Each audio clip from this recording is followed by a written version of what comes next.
Okay, man, it's kind of a rocky intro. There we go. Yeah. I think we got it. Hang on. Here it comes. All right, ladies and gentlemen, we are live in Life at a Car Dealership. Welcome, welcome, welcome on this fantastic Thursday evening. Come on, fellas. All right, I'm going to start this song over again. We're going to all do the head bob at the same time. You ready? All right, here goes. We're going to do it all at the same time. You ready? It starts with the flute solo intro. Ready? There it goes. Yeah. It's a good song, right? Gets the juices pumping. Gets the people excited. Look at, there's 29 of them right now. It only works if we all do it, though. Come on now. Come on, come on. All right, so, yeah. Welcome on a Thursday night. So, hey, we're calling it, what, Fix Stops Thursday? What are we calling it? Thursday. Fix Stops Thursday? So, Brett and I are reemployed, so we're, like, working double overtime now for all y'all, because we had so much. So have you sold one yet? Have you sold a unit yet? Yeah, bunch. How many did you sell this week, Brett? I got 6 delivered already. Yeah, we're Get out of here. Are you serious? I don't know, 12, 13 delivered at Chevrolet. So, yeah, we're making it happen, man. Ben, you got a question already. Matthew wants to know, how's it feel to be back at work? It's terrible. We don't get to sit on our couch and make $1,000 anymore. No. I'm liking it. I'm liking it. First day back in the saddle. I got my virtual showroom process all dialed in. That took me about 6 hours. Yesterday it was kind of like, or today it was like trying to figure out like, oh yeah, we actually can't like set appointments. Like, so my whole car business career has been like, set appointments, get the internet lead, turn them into a phone connection, take the phone connection, set an appointment, get them to the place and sell them a car. So we've got 2 lease and virtual showroom appointments tomorrow. And I'm not sure how it's going to go. So we'll see. So walk us through this virtual showroom. How's that work? Well, so I have a Surface Book, right? So it's got a camera facing me. And then I have another camera facing out. And so I'm using the same software that we're using to connect everybody here together. It's a combination of OBS and Zoom. And I have 3 scenes set up, basically. So the customer can be looking at me. If I press the button, then I'm in the little corner, and they're looking out. So I can show them a car that way while they're still looking at me. And then the third scene is they see me, and they see whatever I have on the screen to show them, like a financial proposal. Oh. So I figure between those 3 views, right, it's kind of like everything that we do when we're with the customer in person. So, gee, man, how can we transform this? How can we write up a repair order virtually where the customer can be there? And man, this is interesting. I like this concept. Yeah, I like that too. No, think about it. I think this could be. Hey, how can we make this work? Yeah. Because if we're picking up and delivering cars, which is what's going on right now. How can we make it? I mean, one of the things that we've implemented that's not even as close to it, but first and foremost, we've been doing the be on the phone and tell the customer every step that's going to happen. Second is as soon as the car arrives to the service center, the advisor is taking a picture of the car and with themselves going, hey, my name is Jay. I'm going to be your advisor. Here's your car. It's in safe hands. I'm going to take care of it. I'm going to wipe it down. I'm going to do whatever. I'm going to do this virtual walk around. But that's pretty much just in photo. But I'm really liking this virtual interaction thing. I wonder how we can implement that. Gee, man, I like this. Yeah, they got Surface. A good place to do that would be at the Caddy store. They got Surface Pros there. I mean, I think it would work on any Windows-based is the easiest. Any Windows-based laptop. Yeah. I don't think that an iPad's not going to work, right? It's not going to get the OBS. Because you got to be able to mesh the windows. Yeah. Right? Yep. To get the exactly. Yeah. So and the thing that hung me up is I couldn't have. So the Surface Book has a forward-facing and a rear-facing camera, and I couldn't use them both at the same time. It was one or the other. So I had to have the one facing me, and then I had to get an external webcam and use that to look out. So another little hang up. Also, this is crazy. Best Buy is sold out of webcams. No way. I believe that. So jump on that webcam stock. So the webcam that I bought 2 months ago to set up for this show is now being sold used on Amazon for like $300, which is like double the cost of what I paid for it. Wow, supply and demand, huh? I know. Okay, hold on. I got one even better. I got a better one for you. So I finally ran out of toilet paper. And so I go to the supermarket, no toilet paper. And so I said, you know what? I'm going to go to the Walgreens. Do y'all know what Walgreens is? Yeah, we got Walgreens up here. So I go to the Walgreens, right? And I see the shelf, and they said limit 2. And I'm like, oh, my gosh, they have some. So I grab a package of 8 regular rolls. And I'm like, oh, okay, cool. So I take it up to the counter. I get 2 because it's only a limit 2. And I get up to it, $27.65. What? Walgreens is jacked up the prices. Dude, Walgreens jacked up their prices. So I'm like, what? I thought you were going to tell me that it was limit 2. They took the package apart and gave you 2 rolls. I thought no, but dude, $27 for like literally. Hold on, it was 8 for 16 rolls. I'm surprised you're sitting down right now, bud. I'd be pretty sore after that. Oh, that was hard. And so I said, wait, that can't be right. No, I'll just take 1. So now I thought you were going to tell me that we're counting sheets right now. We're counting sheets. That's awesome. Counting sheets. So how many people you got using this 8-pack? How quickly are you going to run out of this stuff? There's only 2 people living there. There's 2 people. Our Costco here in Kalamazoo is stocked floor to ceiling, man. They got the toilet paper floor to ceiling. So I was gonna go. I'll tell you what, brother. Okay, now hold on. $27 for an 8-pack. Okay. Yeah. I'll get you a 30-pack for $100. How about that? And I'll pay the shipping. So for anybody that doesn't know, we have JDI coaching with us. We have the G-Man. We have Coach Jay. And we have a very special guest today. We have Bill Garnett, who is our service director. He manages my Ford store as well as Ben's Chevy store. We're doing fixed ops questions this whole time. So if you have any questions for our fixed ops people, shoot away. We'll ask them. We'll get Bill's opinion as well as JDI coaching's opinion on those fixed ops questions. Now, those of you who don't know Bill, you need to understand one thing. He is super full of himself. And he only agreed to come on the show if we would all applaud when he was introduced. So we need to. So Bill, we got Bill. Oh man, Bill, why don't you give us some of your experience that you've had in the car business?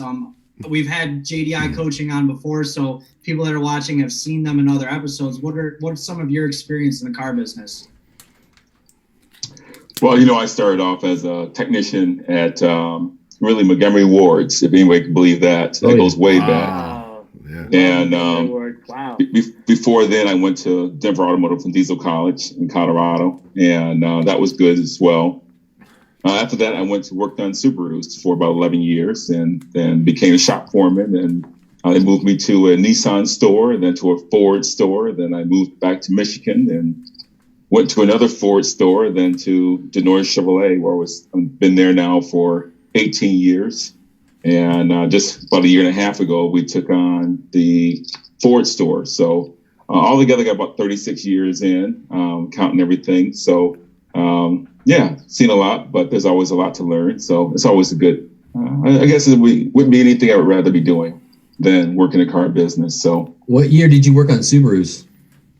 I worked on Subarus from about 85 through 96. Okay. The good years. So, yeah, I had the the 2.5 double overhead was out. The SVX, that was a cool little car back then with the V6 in it, and of course the Impreza was out with the 1.8.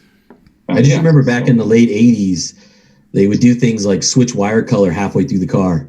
Yes. So you would be looking at a wiring diagram and expecting one color, and then you couldn't find it on the other side of the car because they would run out of that color wire, so they just string another one. Yeah, I always said whenever you worked on a Subaru, you look chasing anything electrical, you needed 3 books. Yep. 2 wasn't enough. You got to have all 3 books out to know, okay, this was in this connector here, this color there, and then So good times. So part of Subaru's thing is zero landfill, right? They've always been zero landfill at their production facilities. That must extend to the wire, right? We're not even wasting the end of the spool, right? We're gonna use all the pieces. I never heard that before. That's right. Yeah. That's funny. So it's like I ran out of yellow. Just use the green one. Yeah. Just start off with the new roll with the blue tracer. No, right. Yeah, it's completely not the green one with the yellow tracer, but the green one with the blue tracer. You had to read that. Hey, talk about hard shop life, G-Man. That's a hard shop life. That's a hard shop life, man. That was a tough one. I didn't do that for very long, thank goodness. Yeah, they were great cars. So I tell you what, I always said you can keep the oil and water in them; they'll last forever. You know, 80s were some tough years for those cars, but yeah, it was good. So. Hey, shout out to Kristen Ann, Ryan DeNoyer, Jason Sellers joining us tonight. Yes, that is BG. You missed the intro. Yeah. I feel like we should do the intro again because Bill is so he is so full of himself. The only reason he agreed to be on the show is the stipulation was we needed to applaud when he was introduced. So for Ryan and Jason and whoever else just tuned in, welcome to Bill Garnett. Yeah. So I think I have a great talking point because I know Bill's a master of this, and I want to kind of grab some of the JDI's guys' opinions on this. Now, Bill, I have heard you are a mind ninja at dealing with the upset customer. Oh, whoo! Jeff DeNoyer tells me every time that I need to spend some time with you when I have an upset pre-owned customer. Kind of walk us through your process with dealing with the upset customer. Hold on. It's not like, let's spend a minute here on the analogy because it's not like karate. It's like, what's the one? It's not taekwondo. It's like the one where there's no punching. Is that judo? Jiu-jitsu? Judo is where there's no punching, but judo's hip tossing. Your opponent just is laying on their back and they don't know why. Like they're defeated and they don't know how they got there. He's the judo master of customer problems. Tell us how you do that, Bill. Well, I would rather do it in person versus over the phone or anything else. I think that's much better to work with. That way you can actually, gauge what's going on in front of you. And people, generally they're hurting, they're upset about something. But I think the biggest thing I do is listen, right? And make sure my posture is to a point where it's welcoming. No cross hands, no cross arms, no hands in the pocket, just trying to be relaxed and focus, on look at them in the eyes and whatnot. But after that, I always try to either write it down or memorize 3 things that I can agree with them on. So whether that is it's sunny outside today or my car is broke or whatever it is, I find 3 things that I can agree with them on. And then when I do finally speak, then it gives me opportunity to go over those 2 or 3 things that we can agree on, and then just kind of go over what this is what you're saying happened, correct? I have that right, and so this is what should have happened. And I don't necessarily sugarcoat that. If it's if they're just dead wrong, it's just dead wrong. If it's something we can really do for them, we really messed up on anything, I'm sure to say, yes, this is the part we definitely messed up on this part. We should have done this instead. This is what should have happened. And a lot of times, just I think body language and is listening to them and agreeing with them about something really just kind of breaks the ice. And, my goal always is just for a winning situation. A winning situation doesn't mean that, DeNoyer wins or I win or the customer wins. The winning situation is just that. And it's always going to look different. So what does winning look like to you? If it looks like, hey, I got to be right, well, your customer service is probably going to suck. And this just the way it goes. If you look at it as, what is a winning situation here? What is the best way to gain an understanding, show the customer that you do understand, and walk them through what should have happened and what the next steps are. And generally, I kind of go from there. But probably the craziest one where guy came in, it's like, hey, where's Bill Garnett? He was all upset. It's like, we're going to go outside and have a few words. And Dan, one of the other vice pointed to me and say, well, he's right here. I say, hey, how you doing? And, he got the big stance going on. Like, we got to go outside and talk. Great. Let's go outside. I lead the way, give him a chance to, do whatever he's going to do. And we go outside and we kind of do a little bill walk around the area a little bit. And we come back in, we're shaking hands and everything else. And Dan looks at me and says, "What just happened?" I said, "I don't know. We just talked. Now I'm back inside." And we're going to be best friends now for a long time. Every time he brings his car in, he'll wave and say hi and come and talk to me like we're best friends forever. And I don't know. So I have a question for you. It ties into, sorry about the camera view there. I just messed that up. I think I've got a hotkey misassigned somewhere. So Corey Johnson also joined. Please read back through the comments, Corey. No. We've applauded twice now for Bill Garnett, and we may applaud for him once again. We may do that once again, just because of how full of himself he is. So Stephanie had a question, but I'll let Jeff ask Stephanie's question. But before that, I want to tee up, because you may do this without, like, unconsciously. We've talked a lot about rapport in previous conversations on the show. Yeah, right. And rapport, as defined by Tony Robbins, who's one of my personal favorites, is total responsiveness between two people. Yes. And you kind of get there by mirroring their energy, matching their energy, the type of words they're using, their body language, their facial expressions, their tone of voice. Do you match the customers, or are you always like level BG? Well, I want to get them to a better spot than where they're at. So if they're upset, I'm not going to be upset. I'm going to always try to be a little bit more relaxed, but not too relaxed, where they think that I don't care, or I'm not really involved, but I want to slowly get them there. And you can always tell those steps, those tiers, where they're at. Like, you can see it in their eyes. You can see it in their forehead. You can see it on them. You just pay attention. You can see it in their hands and their shoulders.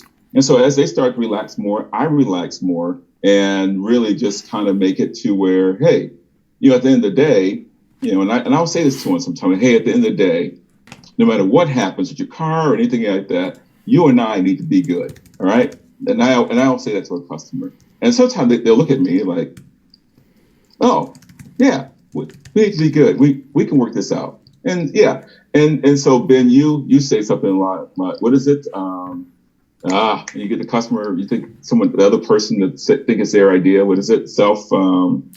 Guided discovery? Self-discovery. Guided discovery. Yeah. I think that right there is one of the best terms ever. And if you can get a customer there, or anyone that's upset with you there, to have self-discovery of what those next steps are, man, that is definitely the road to winning, for everyone to win and to get to move on. Because if you think about it, winning isn't about the money or anything like that. Winning a lot of times just how that customer is going to feel about you and your business. And, sometimes that's what winning is. The winning is the people. It's not all the other stuff. Now, those other things come along with it. But if you can win and someone is upset, sometimes the best thing we can do is have a customer get upset with us, and then go through that whole thing and making them a disciple of your business, to know your Chevrolet, to know your Ford, or whatever. The worst thing we can do is ignore them and make them feel that, hey, I'm just not being heard. They really don't care. So, I'm all about building disciples and building people that really want to interact with you, because going through those things, they really kind of feel like they latch to you. You went through something traumatic, and now you guys are, now you're good friends. So, I don't ignore them. That's the worst thing to do. And, I would say there's less than 1% of people that you can't find a winning strategy with, I would say. Yeah, I definitely agree with that. G-Man, Coach Jay, you guys have been quiet. Do you want to jump in on this topic? Go ahead. Go ahead, Jay. Go ahead. No, you go ahead, because I need a drink. I definitely agree with Bill for sure, 100%. You got, number one is listen. I think I see people way too often, they want to take action. They've already kind of decided what they're going to do before the customer ever comes and sits in front of them. And that's the worst. because they want a chance to vent and they want you to really care and show empathy. And so when you just jump to the solution, you go too quick. So what I do is I let them come in. You want to listen to them. You want to let them vent. I typically join them in their frustration, and I learned that from, oh man, now his name escapes me, but I heard somebody speak a long time ago that talked about, joining the customer in their frustration level helps to bond with them. It is a kind of a form of mirroring. And so it's like, wow, that's horrible. I can't believe that happened to you. And, wow, what are we going to do about that?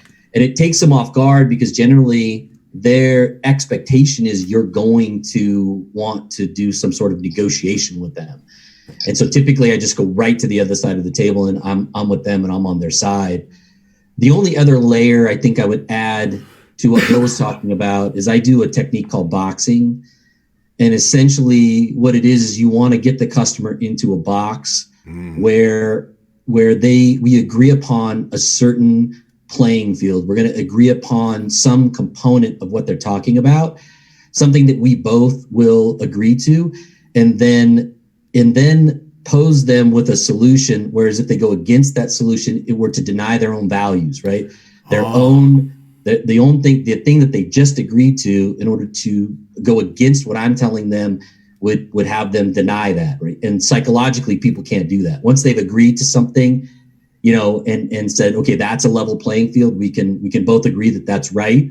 And then I pose them with this, and if they can't contradict that. It's impossible. And usually what that does is get them a little closer to my perspective. So now we truly can talk about it, because it's, they're expecting me to have a wall. They have a wall. I'm knocking my wall down already. I need to get them to knock their wall down. And then that's where true communication and a true understanding can be had. So can I bring in a real life example and you tell me if your boxing method would apply to this? So okay. We had a customer that we sold a new Ford Edge to, brand new Ford Edge. And then it had a wiring problem that necessitated multiple trips. It was very difficult to track down, right? And so the customer is, of course, all upset that they have to keep dragging the car back in. And ultimately, it turned into a buyback. But it was like every time she came back, it's like we had to re-talk about all of the pain she was going through and all of the time she had wasted. Like it was our fault, right? So in order to skip all that, if I listened correctly to your definition of the boxing, would it be fair to agree the level playing field is like, hey, this wasn't our fault. We agreed to that. So we're going to fix it, but we're moving on from this point now, right? Everything that's been happening now. So here we are. We agree now that we're not going to talk anymore about everything else that's happened before and kind of agree to move onward from there.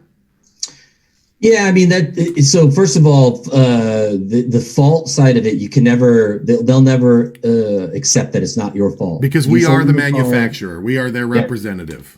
It doesn't matter. It's always going to be your fault. So I never go that direction with them.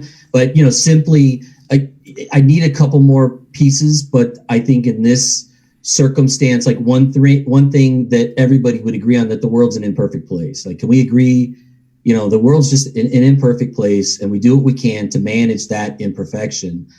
And so now if I can agree on that, well, now your car is an imperfect machine built by imperfect people. And our job is just to make that right for you and minimize your discomfort and also try to minimize the cost. Fortunately, you have a warranty, and, you're not stuck with a lemon. There are a lot of things there to protect you, So then I start kind of going down the avenue of what resources they have that are put in place for them to be protected. They're not stuck with this car. But agreeing to that one point of view is that the car's imperfect. Right. And if it's so imperfect that the factory's going to buy it back, that's something that could happen. Right. And so now they see there's light at the end of the tunnel. They're agreeing with me, and there's a solution that's close by. So, I mean, that's not being in this circumstance, not reading the customer, but that's kind of how it works, if that makes sense. I mean, I think it sounds kind of like sales when we had Damien Boudreau on a couple days ago. he said it's all about the PP, right? They come with problems and we want to give them possibilities. And when you're talking about, hey, the warranty does this, you're protected, we're giving them possibilities on how that vehicle can get fixed, how the solution is going to come about. And I think it kind of balances out between sales and service. You can kind of use these methods in both parts, and you can use it all the time. The customer's always moving away from the problems and toward the possibilities. Yeah. So Ben, I was going to add to that is that just because the customer's vehicle is going through a buyback doesn't necessarily mean that they have to be upset with you at the same time. Mm-hmm. I think those are two different things. And so, the customer you're just talking and speaking with, I guess one of the questions I would ask is, did anyone at the store build rapport with the customer? Because, there are cars that can't be fixed. Yep. It doesn't mean that you have to have a bad relationship with the customer. You can have a great relationship with the customer. Matter of fact, through a buyback, you should be able to earn a customer for life if they're just even slightly reasonable. Yeah. Right. Yeah, I think definitely our store owner is the one who built that extra rapport with them during this whole process. Olivia had a comment, did she leave a bad Google review? She was probably well over 80, so she wasn't able to leave a bad Google review.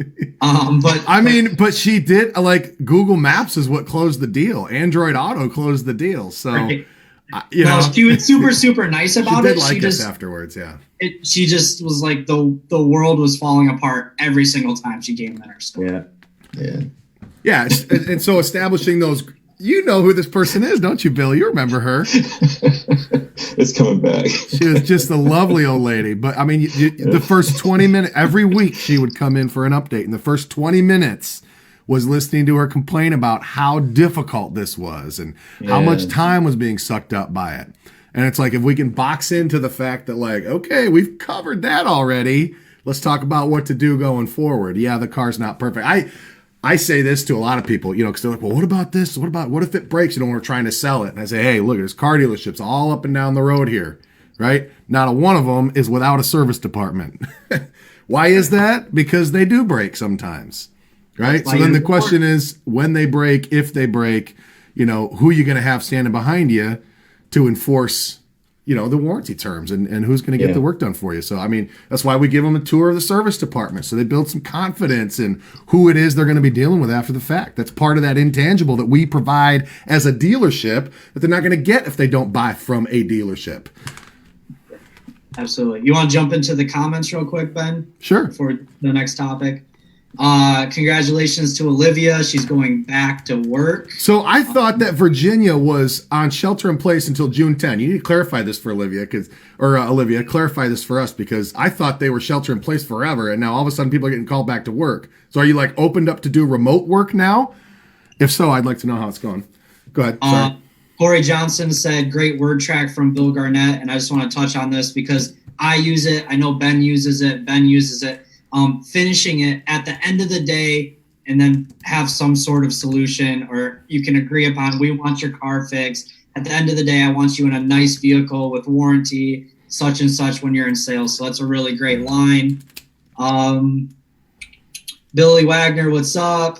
Corey Johnson saw me pull a blanket up. Yes, I have a blanket. I'm in the basement. It's freezing. It's freezing down here too, bud, but I'm toughing it out. Growing your beard out any longer ain't gonna help you with the cold. Hey, bud, I got friend. about 150 less pounds than you. That mustache is looking pretty thick. Are you trying to keep your lips warm, or? my barber does the beard and the hair. Yeah, how long's it been? It's been a while. I'm not gonna lie. Who needs a haircut, right? Oh my gosh. Oh man, we all need. I need a haircut so bad. I'd like to know who's cutting the governor's hair right now, because she's looking pretty dialed in. She's getting a haircut. Stephanie had a good comment. Can you go back to Stephanie's comment? Yeah. Stephanie. I think she's way back there. I just saw it go by. How do you win without giving everything away? This is a good one for JDI and Bill G. Right. So let's start with JDI on this one, and then Bill, you can wrap it up at the end. How do you win without giving everything away? Okay, so here's what I would say, and Jay, you can jump in if you want, but you have to define giving it all away, because it's my opinion that the lifelong relationship with that customer has infinitely more value than whatever transaction you're talking about at the moment. And so me to get into a ego match with a customer over a couple $100 is just not going to happen. You know, and I tell everybody that. I tell my advisors that. Don't even let it get to me, because if you let it get to me for a couple $100, you know, you expect me to toe the line. I'm not going to do it. I'm going to give it to them.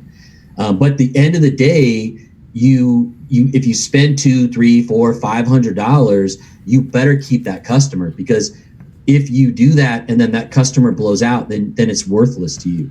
So to me, you know, I always want to start from that perspective. It's not about the money. It's really about making them happy. And so forget about if they're worried about the money, forget about that. I'll give you all your money back. I don't care. Let's talk about what makes you happy. And let's make you a satisfied customer, because I want them coming back.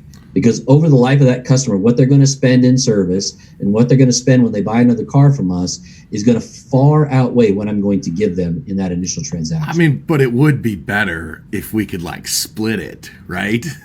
I mean, that would be, if they would be just as happy with splitting it. No, yeah, it's kind of a good. Bill's smiling. He just gives it all away, Bill. I don't do that. I don't do that. I don't care if it's $1,000. I'll give it away. I'll only ever split it, and I'll start at like 80-20. You know how I do it?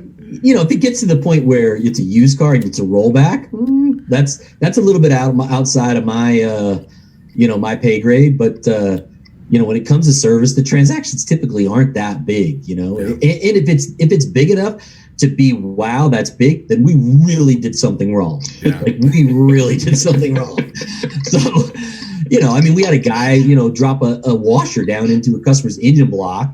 It was a $10,000 repair. Oof. But, hey, what are you going to do? I'm not going to split that with that guy. You're at that No. And I'm talking about things that people can't control, right? If we broke something, that's on us. But Right. It's like we have problems all the time where the used car comes back and it's something that's not covered by the warranty, and it's something that's outside of anybody's control, right? But they're close to us because of proximity, right? And so it's 60 days or it's 90 days or it's 6 months out, and it's like, what are you going to do for me? It's like, well, first let me set it up and make it clear that we're not obligated to do anything, right? Because used cars break and that's uncontrollable. And so the 4 most powerful words that I have learned in dealing with customers who are asking me for something that I can't give to them are, I wish I could. And I started using these words, particularly negotiating with people that were my same age. I could negotiate with people older than me, no problem. But if it was like somebody my same age, it's like I took it differently. I took it more personally, and I'd shut it down a lot quicker. And I got blown up on a couple reviews. They didn't like me because I was abrasive and I wouldn't work with them, right? And so I've had to flip that around 180 degrees, say, you know what? I wish I could. If it were just up to me, if it were that easy, I absolutely would do it. Let me first align with, right? Like, I'm on the same page as you. I wish I could do that. Let me present all the reasons why it's not entirely possible. And then let me roll out, here's what I can do. Right. And I usually get all of the goodwill of my 50% contribution. I get 100% of the goodwill and I pay 50%. Well, let me ask you, at the end of the day, you're paying to get that customer. Let's say you're in a position where you've maxed out your current traffic, right? And so now you're out advertising to get those customers. Like, what are you spending to get a customer in the drive? I know the statistic for what it takes to sell a new car. It's the last NADA stat I think I saw was $600. That's $600. That's the number in my mind as well. Yeah, so you're spending $600 to get them. Why wouldn't we spend $600 to keep them? Right. Yeah. So, and I'll tell you, and this is not tooting my own horn, but I will tell you that I ran one of the most profitable stores, BMW stores in the country, for a long time, and I took a Dodge store that lost $500,000 the year before I got there and turned them profitable. And I am still employing this strategy where not only am I willing to give away our mistakes, but also on used cars. So if a customer came in with a used car and they had they were dissatisfied with their negotiation with the used car manager, I would step in and I would pay for whatever the repairs were. because I want the customer. And I know that I'm going to win that. I don't care. I'm going to give up those hundreds of dollars. I'm going to win that. And again, you know, I took them from that to profitability using those techniques. And so I know that they work. I'm not afraid of spending money. So it's funny that the concept of give it away, right? You can give it. Sure. How do you not give it away? Well, you can give away all of your future business with that customer as well, right? Right. You can hold on to the $300 and give away the rest. And so like Jai and I talk a lot about it, strategies for that, because one thing, like I want that customer. So then what can I do? So, you know, one of the things you could do is buy them an oil change package where they have to come back to you. Hey, look, I understand you're frustrated and upset. And maybe it's not a monetary thing. Maybe it's just an emotional thing. Let me give you a 3-pack of oil change. You come back. It cost me $100, right? But I'm getting them back. I get 3 more shots at them. I get 3 more shots to win them. I get 3 shots to upsell them. And we don't like the word upsell. We don't like upsell. Remember, yes. We don't. Yeah, that's your thing, brother. Sorry. Go ahead. Continue. It's Coach Jay. Coach Jay's going to tase me. But I mean, you know, to me, it's you know, like I said, I want the customer. I would pay $100 to put a customer in my service drive because I know my advisors can convert high enough to where it would make sense for me, and I can own that customer for life. So if that's what I'm willing to do to get a new customer, then what am I willing to do for my existing customers? I'll go to the ends of the earth, honestly. Yeah. So Hey. let me Go ahead. Let me chime in for just 2 seconds. So I agree and disagree to a certain extent with what everybody's saying in regards to this, because there's another layer that Bill talked about already earlier, and I know that Gary, and it's true, is do we give it away?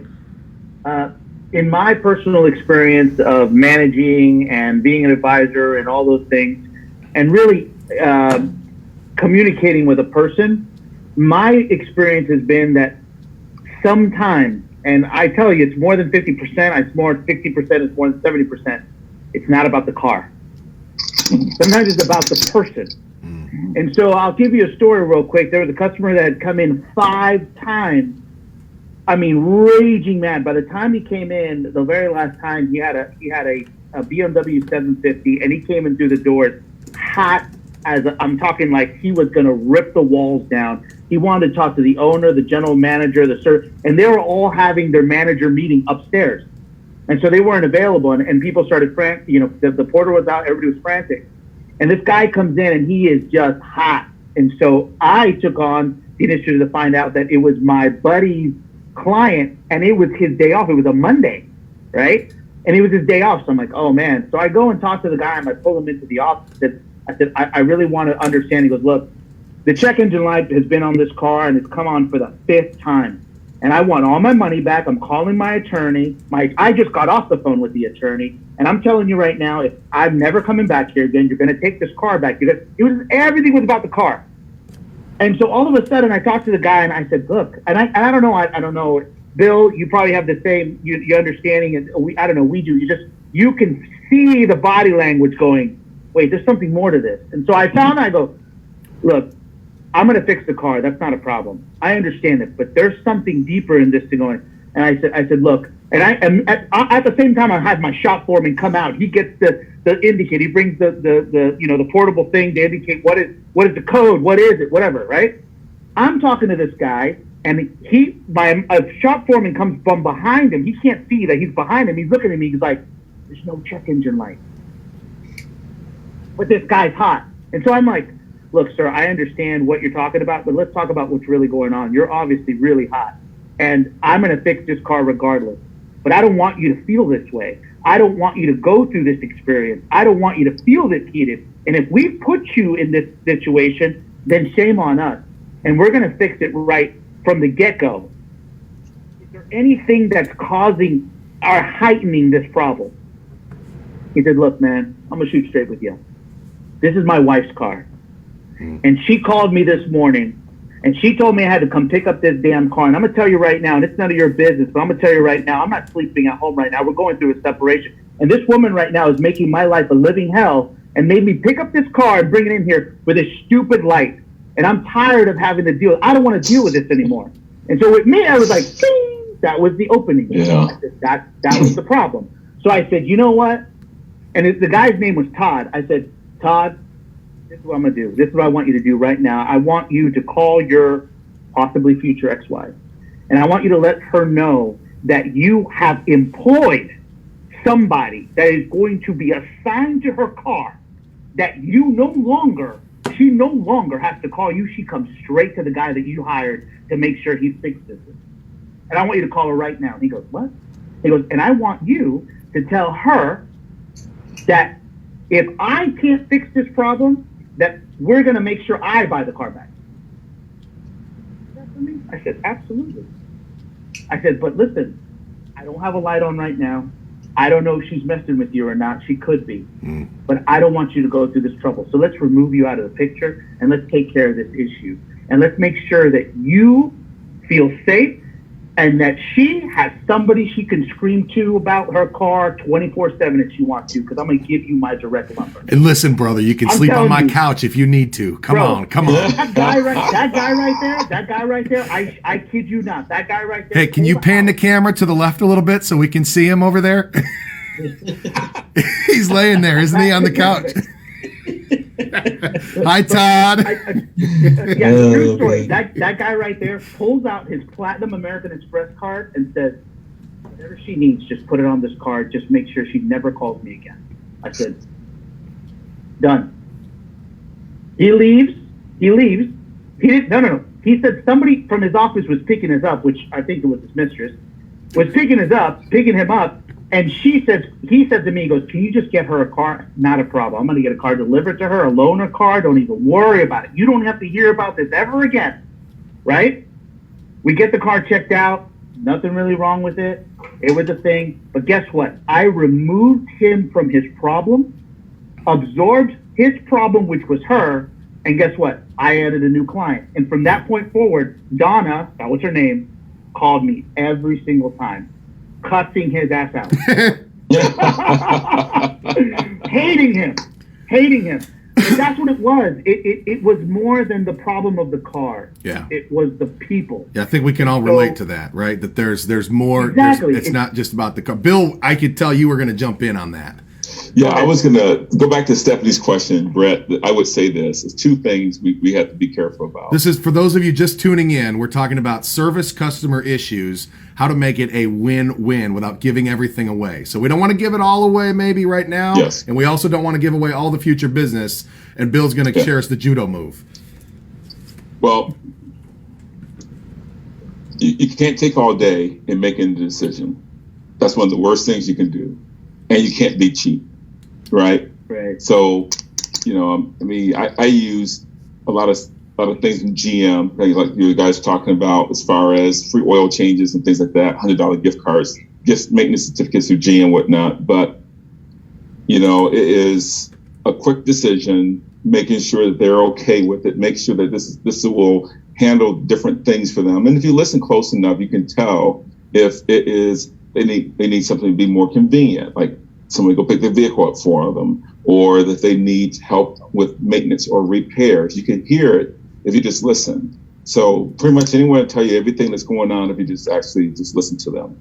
So quick decision. Don't let it linger forever, and don't be cheap. I think those are two advice I can give you. And if you do that, then it stops the negotiation much faster, and you're not giving the farm away. So I want to ask a follow-up question. There's a lot of guys and gals that are watching this right now that are just like, oh, yes, that sounds amazing. You guys are amazing. I would love to work for people like you who solve customer problems equitably and fairly, and they know all the moves, but they don't work at a shop like that. Because let's just say, how many of the shops don't handle things that way, maybe? Would you say 20%, 30%, maybe 50%, maybe 80%? Enough to keep G-Man and Coach J employed. Right? There's a lot of people out there. So now, because this is not... Great question. Right? Our member base here is mostly the boots on the ground. We got salespeople, advisors, technicians. That's the core of the group here. We got some managers and dealer principals and GMs and stuff, but most of them are the regular people. So if you're a regular person and you're working for a boss that doesn't handle things that way, what would you say to that person? I definitely think they need to think about psychology, and part of this boxing thing is working with what you understand about the customer's psychology. So if you can't give everything away, definitely getting them to agree to a fixed point, a fixed I don't even know a fixed emotion.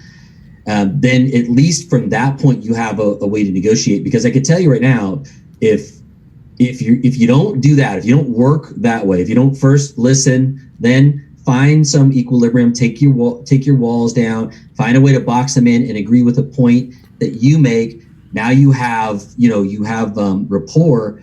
Then you can move forward. If you don't follow those steps, then you're just creating an argument, and then it ends up in the manager's office, and then God knows where else, to the GM, the owner. So you got to figure that out. So if you're an advisor on the front lines, that's my advice to you. Stop, listen. And I know the drive's busy. It's out to the street. You got 100 oil changes to write up. But I'm telling you right now, you're not doing yourself any favors by being tissue paper and letting that flow past you. And then, I'd love to take credit for the boxing technique, that I'm a genius and I figured that out on my own. But I actually stole that from Jordan Belfort. And if you get a chance, you can read his book or take his course. And in there, he talks about those. He's using that to close a customer on a sale. And I'm telling you, I have used that 100 times to negotiate with clients. And as a fixed operations director, and you know this, Bill, that once they get past those levels, they got past the advisor, they got past the service manager, and they get to you, they're pretty flaming hot. And so you need to pull out all the stops to kind of help stop them in their tracks and keep them from the owner's office. Yeah. And I've used that technique 100 times. And it works great. So if you're an advisor, get that. If I'm a service advisor, if I know my manager's a jerk and I don't respect my owner, let's say, I'm just here to do the job and pay for it to support my family. If I feel like nobody's got my back, probably the most important thing I could do, maybe you guys would agree, is to take that step to build the rapport with the customer. Yep. Right. Is mirror them, right? Mirror their energy, their tone, their body language, right? And then once you've taken that initial 5, 7, 10 minutes to kind of align the physiologies, then you can kind of start to lead them down the path, and you'll have a little more success than if you're immediately abrasive, right? I would remember this phrase when they get through, they've vented their problem. You go, "Oh my God, that's horrible." Say that to them and they'll put them on their heels. They'll be like, what do you mean? You're agreeing with me? Even if it was me that did it to them, I know that. Yeah. I can't believe I did that to you. That's horrible. That's horrible. Yeah. Sometimes I just giggle a little bit and say, man, we really messed that up, didn't we? Yeah, like, oh my God, I can't believe we did that. We're so dumb. Just messed that up. But Ben, one of the things I would say is that any service advisor, any service manager, any assistant service manager, they got to know what they have in their tool belt to work with. Mm-hmm. And whether that's coming from the service manager, the service director, the owner, whatever it is, it's that whole thing of culture in the store. And, it takes to do that at one transaction, one thing at a time. If I don't want to be the hero for my advisors or for the customer. I want the advisor to be the hero for them. And so I want to give them every empowerment that I can almost possibly have, and then make them make sense of it. And if they make a wrong move, because I don't need to talk to 30 people a day, right? I need to talk to that one or two that is just, or three maybe, that are just beyond the norm, or whatever you want to say the norm is. So you had a great question. What do you do when, your manager doesn't handle things that way, or the owner doesn't give you those things? Maybe you're at the wrong place. I'm not real sure about that. But at some point in time, you can at least demonstrate to say, hey, what tools do I have in my belt to get by with, right? And if I use those well, will I get more tools? Will I get more responsibility? Will I get more leeway from the owners or from my manager? Because really, you're right. You don't want those, if it takes that long, if the customer has to go through the writer, the shop foreman, the service manager, service director, man, they are like way up here now. that should have been cut off long ago. And whenever I see a situation like that, I'm thinking, how did this get this far? It's once the customer gets out of there, and I had a chance to maybe take a little wind down, I'm going for a bill walk with somebody. The bill walk. Right, the bill walk. Because we're going to say this should not have happened. And let's just walk through what could have prevented this, right? Yeah. And we're in the service business.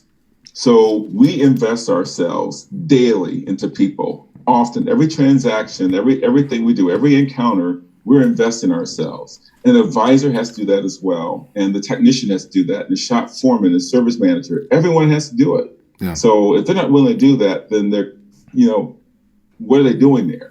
So it's either a coaching issue or something else there too. We got to talk about the bill walk for a second. Thanks for sharing that. I mean, I don't want to transition too abruptly from the gravity of what you just said, because there are decades worth of wisdom in what we've been talking about here. I really appreciate all of you guys. The bill walk, right? There's 4 words that indicate, if Bill says them to you, 4 words that indicate either something really great is about to happen or something really uncomfortable is about to happen. The 4 words are, let's go for a walk. And it's like, ooh, I don't know how to feel right now. Part of me hopes that I'm about to get built up a little bit, and part of me is afraid I'm going to need to be humbled. But this is a great strategy, right? Something about walking that tends to create this sense of like we're moving through it together, right? Yes. I don't know if that's how you intend it, but that's how I always took it. So Bill was, we worked together when I started at the store as the BDC manager, and I was completely new to fixed ops. And we started the service arm of the business development center. So everybody, doing status updates and setting appointments and working with advisors, managing their schedules, all that stuff. So Bill is probably the closest thing I've had to a mentor in that regard. And it's been very encouraging to work with him over the years. But yeah, for sure, anybody who is in leadership, who's watching this right now, who has anybody, following you in the workplace, taking a walk together is such a great way to have a difficult conversation, because physically, psychologically, you're moving through something, and it's like when the walk is over, now we're moving on from it. Right? For greater things or for like a new beginning. Bill, have you met my wife?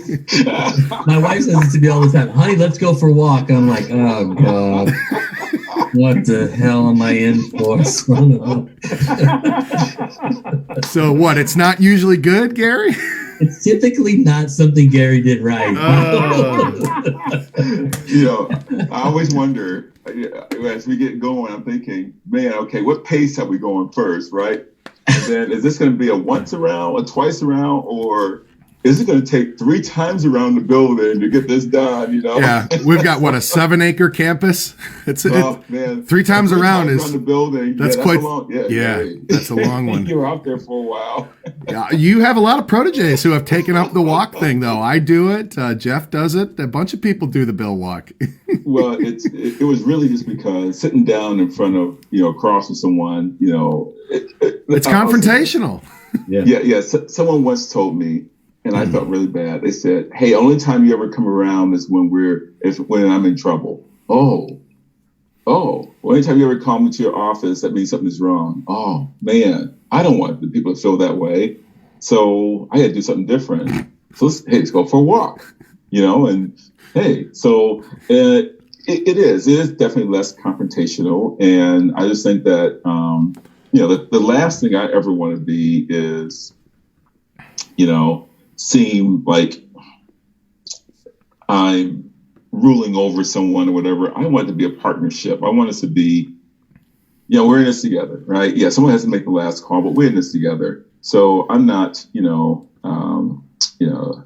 trying to be a dictator or anything like that. We want to work it out. We want to come to some type of conclusion. I think the best way to do that, of course, we can just go for a walk together and see what we discover. So it was I think being hardcore and demanding and everything like that with your people is a cheap way and it will only last for about that long. But when you get a chance to coach them and walk them through different things and get them to have an understanding, they get the buy-in. And again, that whole thing about becoming a disciple, they take ownership of it. Next thing you know, hey, they got it. They really got it. And it's not about me or any of the managers saying, hey, we are the wizard. Everything has to come to and through us. If that's the deal, well, I think we've lost our way. Yeah. You know, it really needs to be pushed back into the people who are your front line and just give them what they need to do to get the job done and to become great at what they're doing. I think there's a lot of managers out there who are afraid of becoming irrelevant. Right. Yeah. If I empower somebody to handle a decision without me, then what do I do? Right. I'm the guy who everything has to go through, and that makes me feel important, and that makes me feel essential. And if people can just handle their problems, then at what point, I think we've talked about this on another show. At what point, is my boss going to say, well, you don't really need to be here? It's like, no, you just got to have the confidence to recognize that they will recognize that you're the person that empowered all these people, right? Yeah. Anyway. That's exactly right. You don't want to be solving every problem. That's crazy. I'm happy if my voicemail's empty and nobody's knocking on my door. And the answer to your question is, what do you do if you don't have any problems to solve? You work on your business. Right. There are plenty of problems that generate money, and let's work on that. That's way more important. Yeah. And so I think I agree with 100%. Empower your people, give them ability to make mistakes too. I always tell people, I said, look, you're not always going to do things the way I would do them, and that's okay. And just make a decision and try to make a decision that's right for the customer, and the store. Make it a win-win. And at the end of the day, if it's not what I would have done, you and I can have a conversation about that, and I can, you can get a little closer to the way I would decide. But making no decision is worse. Yeah. It's way worse. And so it's like, I would much rather the frontline people deal with that than it end up in my lap. Yeah. We're kind of winding down, it feels like. The comments have just totally dried up. I don't know what happened. You've like this topic. All right, we just had two more pop in. All right, so you two that are new that just popped in. All right, we got fixed ops experts on the show today. All right, we got JDI coaching. We got a Chevrolet and Ford fixed ops director, Mr. Bill Garnett, the man, the myth, the legend. We're gonna probably wrap it up unless we get another good question to talk about. What do you guys? I don't know. Should we do a roundup of the top posts, Brett? Should we? Anybody got any other things they want to cover? Tell any crazy stories about the COVID times? You have a great story? I do, yeah. Wait, so last time we were on the show with you guys, I want to thank you guys again for having us on. We really appreciate it. Yeah. But last time we talked about a fight that occurred inside a shop, and we have a podcast episode on Hard Shop Life where we talk about the whole thing. But I did want to bring it up because Jair and I were talking about it today, and I just think it's such a crazy story. And I'd love, if you guys are out there and you want to throw some opinions or some comments out, I'm going to go through it real quick because it can be a little long. But essentially what happened was a advisor went out to a technician and basically said, hey, look, why are you going so slow? I need my work done, and pushed in on him in a very stressful situation already. They were just overloaded, and it was a powder keg ready to pop. And they had a little bit of a scuffle, kind of a verbal scuffle right there in the stall. He did it in the guy's stall too, first of all. And then he decided to go use the restroom. So he's in the locker room at the urinal, and then Heck went in there, followed him in there because he was heated, and shoved the guy into the urinal while he's using it. And then the guy flipped around, and they literally got into a fist fight in the middle of the shop. It was pretty dramatic. And the one question that we still don't know the answer to, and I don't know if I should. Did the fly get zipped? So I'm hearing this. Was it literally flopped out during the fight? Yeah. So listen. I'm telling you right now, man. If you hear the story, that's the first thing I thought. That's the first thing, Ben. So So I'm hearing the story from the manager, and we're like, okay. And we walk out, and the first thing I said, gee, man, the only thing I can think about, man, is was his jump in or out? What he During turned around fight. and go for the punch? Did he go for the? I mean, was it like pants down? What happened? And I mean, so yeah. oh man, Major swing there, you either gotta right. figure it out. If the guy at the urinal lost the fight, right? Well, what chance did he have? His pants were down. But if the guy at the urinal won the fight, the technician literally got the crap beat out of him by a guy with his pants down. Who won the fight? Was there a clear winner, or was it like a tussle and then pull them apart and then like, hey, dude, your business is go ahead and zip it was up. a tussle, and one of the other technicians was in the restroom at the time and separated them and told the advisors, get your butt back up to the front. And the advisor goes up to the front, and this is again, you guys should listen to the whole podcast because it's a whole ordeal where the service advisor goes up front and goes to the manager and says that he was assaulted that he wanted the technician fired and that he was putting in a complaint and all this stuff. And the manager's like, whoa, what the heck, man? What happened? What just happened? And he was just hot. So, that was the whole thing. We talked about it, and the manager was one of the managers that we were coaching, and we had to walk through this whole thing. And the problem we had here is the number one service advisor against the number one technician. Oh, yeah, of course. You know what I'm saying? And so, it was a heavyweight battle. Who else would it be? It was tough. And so, it's one heck of an episode. I'd encourage, and I love. We're going to have a talk about it actually tomorrow morning on JDI Coaching Facebook page. We talk about it at 11 o'clock tomorrow because we'd love to get some feedback and insights on how different people would say that. Because, even G-Man and I were torn. It's like, man, who should get fired? Talk was, who should get fired? Should they both get fired? Should they, and it was a big ordeal, and we had to walk through it. And it was good. It was good. I don't want to tell you what ended up happening. We'll do it on the next episode when there's a follow-up. But I think that's a good conversation to find out is when you're put in this weird scenario or situation, how do you address that? Because, it gets heated. It can get heated. We're brothers and sisters in an environment where there's a lot of stress and a lot of things we got to do, and we got to do them right. Yeah, and I think there's a fine line there too between allowing people to kind of clash and then having a healthy resolution to it, and and putting an immediate stop to it when the clash is unhealthy. I remember when I started first working at Denard Chevrolet at the store where Bill works. I was amazed that people could have these, what I would consider heated conversations, right? Like really intense debates, and then leave and still be friends. Because all the stores that I'd been to previous to that, these are the kind of conversations that would result in, fisticuffs. Right. But these people somehow had a way to disagree with each other in a passionate way, and then still be okay working next to each other. I think there's I got a book over here that tells, some stories about that. That's a marker of a great culture when you can have, intense debate on something and then still continue to work well with each other.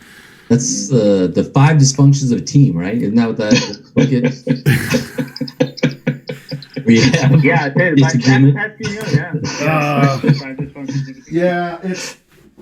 It's oh no, the 4 obsessions of an extraordinary executive. Yes, that's a great book. Yeah. Great book. Yes.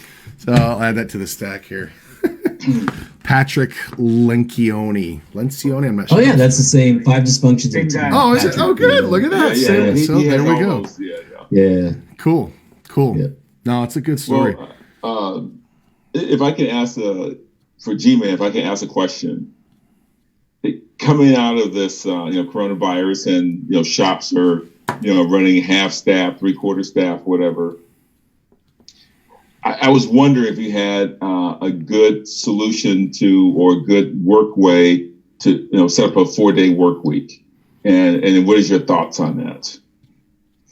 4-day for the entire staff, or just for the techs? Definitely for the technicians, and possibly for the writers. It just depends on how it, but definitely the technicians. Let's loop salespeople into that as well. Yeah. How do we feel about the 4-day work week? period, going forward. Don't you guys work half days and stuff like that? 12 hours, that's half a day, right? 12 hours is half a day. They're always on break. That's what I meant. There's a lot of good ways to do. I've done 410s multiple different ways. I've worked 410s many years. I will say that it doesn't work as well for advisors as it does for technicians. And even on the tech side, there's some problems with the carryover, because especially the split shift. So essentially the way it works is you do a Monday through Thursday, you got a Wednesday to Saturday shift. And then you have what we call a split shift, which is Monday, Tuesday on, and then Friday, Saturday on. And they're off Wednesday, Thursday, and Sunday. And so if you do that, you basically have equal coverage across 6 full days. Yep. And the most problematic team you'll have is a split shift team because they're on 2, off 2, on 2, off 1. And so for them to get momentum, it's really hard for them to get momentum. But if you're going to do 410s, you're going to do it right. That's the way to do it. So you have equal coverage across all 6 days, especially if you're open Saturday. So that's my thoughts on that. I like it. And we can create 6 teams. And so we can have cut it out. This is life at a car dealership live. You all can do your mumbo. You can have your bromance afterward. You can get together on all your scheduling and your team orientations and all that. You can. That's the after show, you guys. Just send me a message. Facebook message me, and I'll send you. I have a whole layout of the schedule. I can send you the whole thing. I've done it. And I've mixed that with 5/8 for the advisors. Ooh, 5/8, 5/8 and 410s. Well, let's call it 512s. I want to do 3. I want to do 315s. 315s. Yes, we'll call it. I've got 313s. I've done 313s. So. Man, that is nuts. I can't imagine that. 313s. We had a really tight shop. You got to do 313s. CJ says pass. Give me a full work week or give me death. Yeah. Well, then you're dying right now, bud. Is that what you're saying? He ain't working a full 5 days right now. Oh, wow, you guys. Well, so no comments on the fight? No, nothing, man. No nothing. Pants up, pants down. Well, let's just say I know one thing. If the advisor hit the technician in the face, he did it with unclean hands. I tell you that. Yeah, he passed the corona. Because he didn't have time to wash his hands. So, oh man, I hadn't even thought of that. Yeah, I didn't think about that one either. That's a whole nother element. So I've actually thought through this scenario in the context of a house fire. Like if the house was on fire and I was in my boxers, would I run out in my boxers or would I put pants on? For me, the answer is I definitely would not put the pants on. I don't think. So if it was me at the urinal, you would have gotten slapped with the pants down. Just. Well, that's the conversation we were having. So that's what I said. Would have been a full whip around G-man back 20 years ago, and it would have been kind of like a whap, like from this direction, kind of. Right across the face there. Yeah. Oh, well. It's fight or flight, right? Fight or flight, man. Guys, I think that just about wraps it up for us. You've been awesome. This has been Life at a Car Dealership Live with your hosts, Ben and Brett, our guests from JDI Coaching, featuring Mr. Bill Garnett, Fixed Ops legend in both Chevy and Ford world. Thank you all for joining. Check us out on YouTube for the archive shows. Peace out.